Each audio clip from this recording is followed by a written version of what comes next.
Salut à toi, futur leader, c'est William. Bienvenue mon ami au sein de cette nouvelle vidéo. Tu connais le jingle, tu connais l'introduction.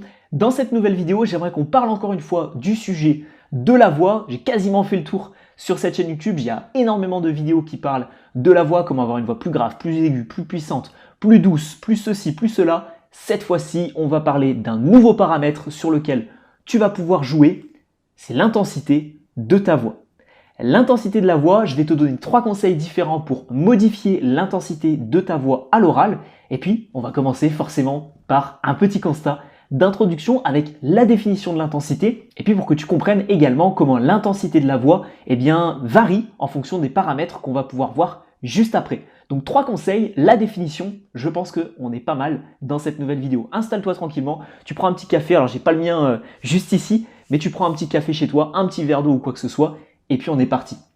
Alors la définition de l'intensité de la voix, elle se caractérise par l'amplitude de la voix. Tu sais, la voix, ça peut être par exemple une sorte de courbe sinusoïdale, même si bien évidemment ce n'est pas sinusoïdal, vu que ce n'est pas régulier. Et puis en fait, l'intensité, c'est l'écart de variation que tu vas avoir à ce niveau-là. C'est-à-dire que tu vas avoir une voix qui va être plus douce, ou alors une voix qui va être plus puissante, une voix qui va être plus criée, ou une voix qui va être un petit peu plus murmurée. Et de cette manière-là, c'est ça qu'on va appeler l'intensité. À ne pas confondre avec l'intonation. L'intonation, c'est la mélodie que ta voix va faire. Tu sais, si tu pars un petit peu plus dans l'aigu, dans le grave, etc. Mais c'est vraiment quelque chose d'assez global. L'intensité, c'est purement en fait cette fameuse cloche que je t'expliquais dans des vidéos précédentes sur la voix que ta voix va pouvoir faire. Soit tu vas faire une toute petite cloche parce que tu vas murmurer avec ton interlocuteur. Soit tout simplement, tu vas parler extrêmement fort pour que ta voix parte extrêmement loin. Donc c'est ça un petit peu l'intensité de la voix, et elle se caractérise et elle se crée grâce à une variation de pression exercée au niveau des cordes vocales. Donc ça, c'était pour le terme un petit peu technique. Maintenant, si tu t'intéresses juste à la communication comme moi, que tu n'es pas chanteur, que tu n'es pas quoi que ce soit, on va juste voir 3 techniques différentes pour modifier l'intensité de sa voix quand on parle.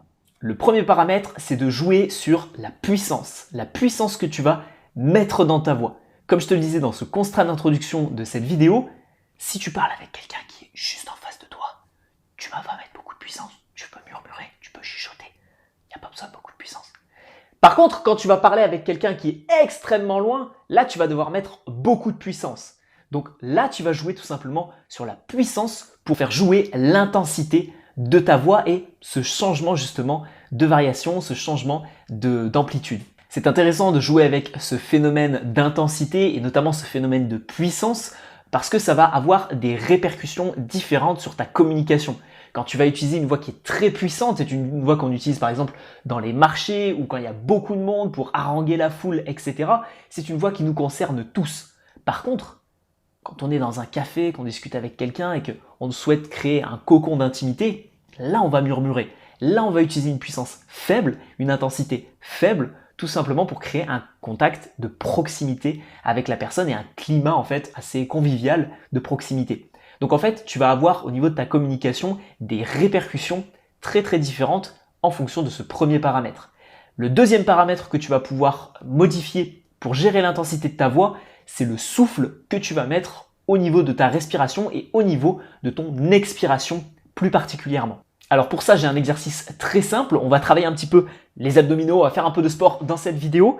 Tu vas poser une main juste au niveau de ton ventre et en fait, tu vas inspirer, donc tu vas gonfler le ventre et ensuite, tu vas expirer en essayant de rentrer un maximum le nombril. Ce qui va se passer, c'est que tu vas travailler les muscles qu'il y a, le muscle qu'il y a derrière les abdominaux, derrière les tablettes de chocolat. Tu vois, c'est un muscle qu'on appelle le transverse. Le transverse, très intéressant et très important de le travailler, tout comme les abdominaux, tout comme le diaphragme, etc.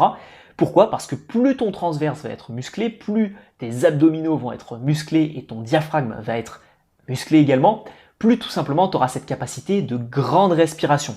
La respiration, comme je l'explique dans la formation Aisance décuplée, dans le programme Aisance décuplée, c'est que c'est en fait un réel outil. Si tu le travailles, en fait, au naturel, tu auras des respirations qui vont être beaucoup plus grandes, beaucoup plus importantes. Et tu auras beaucoup moins cette sensation d'avoir le souffle coupé.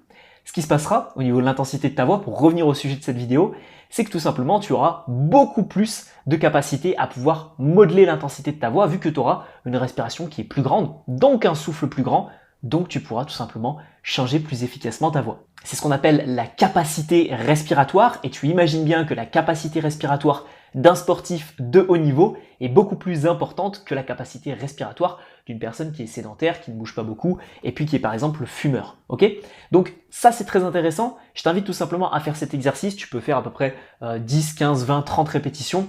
Pourquoi pas le coupler avec de la méditation? Pourquoi pas le coupler avec d'autres techniques de développement personnel? Ça peut être très intéressant. Et enfin, le troisième et dernier conseil que j'ai à te donner dans cette vidéo, c'est de modifier la posture de ton corps pour gérer l'intensité de ta voix.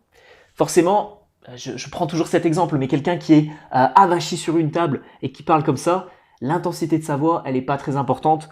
Tout son corps, il est comprimé, il est contracté, son canal vocal, il est pas droit du tout, il n'est pas optimisé.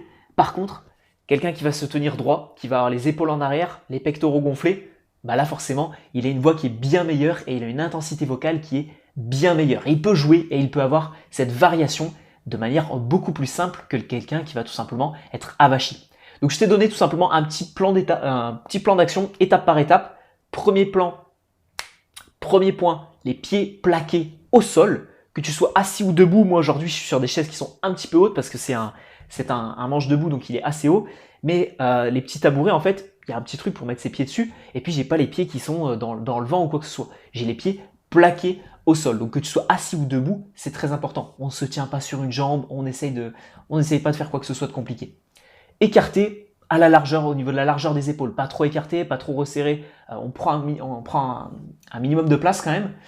Ensuite, les jambes légèrement fléchies, pas non plus trop tendues, mais légèrement fléchies. Quand on est assis, on va faire un angle droit avec ses jambes et on va essayer de les avoir également droites. On va pas être les jambes je ne sais où, etc. Non, on va être assez droit. Le bas du dos légèrement creusé, même si on est assis, et surtout si on est assis, est légèrement cambré. La cage thoracique qui va sortir un tout petit peu. Les épaules en position basse, on va éviter de comprimer ça, d'être stressé, etc. On relaxe tout ça. Et puis la nuque dans l'alignement. On ne va pas commencer à parler comme ça parce que je ne sais pas si tu l'entends, mais au micro, je ne sais pas si on l'entend au micro, mais en tout cas ma voix change. Quand tu parles comme ça, ta nuque n'est plus dans l'alignement tout simplement de ta colonne vertébrale. Donc voilà un petit peu le plan d'action. Retiens-le bien, pieds plaqués au sol, jambes légèrement fléchies, bas du dos légèrement cambré, épaules en position basse, cage thoracique sortie et la nuque dans l'alignement de la colonne vertébrale. Donc en modifiant ta posture, tu verras que naturellement, tu modifieras l'intensité de ta voix et puis tu pourras beaucoup mieux varier tout simplement l'intensité de ta voix. Nous voilà au terme de cette vidéo mon ami. Si la voix est un outil qui t'intéresse et que tu aimerais tout simplement l'utiliser comme un réel outil de communication, il y a très peu de personnes qui l'utilisent réellement comme un outil de communication, qui arrivent à rythmer leur prise de parole, qui arrivent à avoir une bonne respiration et un bon souffle quand elles vont parler, avoir un débit de parole suffisant, mais pas trop lent, mais pas trop rapide non plus, et puis jouer sur les changements de voix, jouer sur l'intensité, jouer sur l'intonation, la mélodie, bref, si tu souhaites tout simplement utiliser ta voix comme un réel outil de communication, tu regardes dans la description de cette vidéo, il y a le programme Voice 2.0 qui est disponible. C'est un programme d'accompagnement complet que j'ai créé dans le but de t'aider à utiliser réellement ta voix comme un outil de communication. Fini les problèmes d'élocution, d'articulation, de bégaiement, de quoi que ce soit. On utilise Voice 2.0 pour solutionner et utiliser sa voix comme un réel outil de communication. Donc si tout ça, ça t'intéresse, tu retrouveras ça dans la description de cette vidéo et puis dans la description et puis sur la miniature qu'il y a juste ici à l'écran, tu retrouveras une formation gratuite de 1 heure pour devenir un meilleur orateur. On se retrouve donc sur la formation gratuite ou sur le programme d'accompagnement Voice 2.0. Je te dis à tout de suite, mon ami. Ciao, ciao.